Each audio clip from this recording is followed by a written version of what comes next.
Kondisi cuaca di Indonesia tahun 2019 merupakan kondisi terparah. Dari pantauan BMKG, suhu harian mencapai titik kering yang menyebabkan munculnya titik panas di wilayah gambut. Kepala Badan Restorasi Gambut, Nazir Fuad, mengatakan, dari data BMKG di tahun 2019, bulan Juli tercatat sebagai bulan terpanas dengan suhu terkering.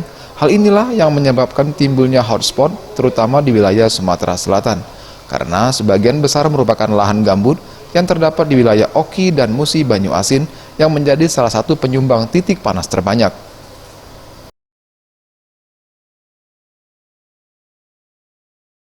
Secara global di dunia, 2019 ini mencatat beberapa bulan terpanas yang pernah tercatat di muka bumi, yakni bulan Juni, bulan terpanas dari bulan-bulan Juni lainnya, bulan September, bulan terpanas juga dari bulan-bulan September yang pernah ada, dan bulan Juli 2019 itu bahkan bulan yang terpanas dari segala bulan yang pernah.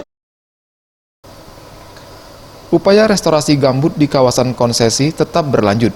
Hanya saja, upaya tersebut tidak sepenuhnya dipikul pihaknya, khususnya kawasan gambut di hutan tanaman industri menjadi urusan Kementerian Lingkungan Hidup dan Kehutanan.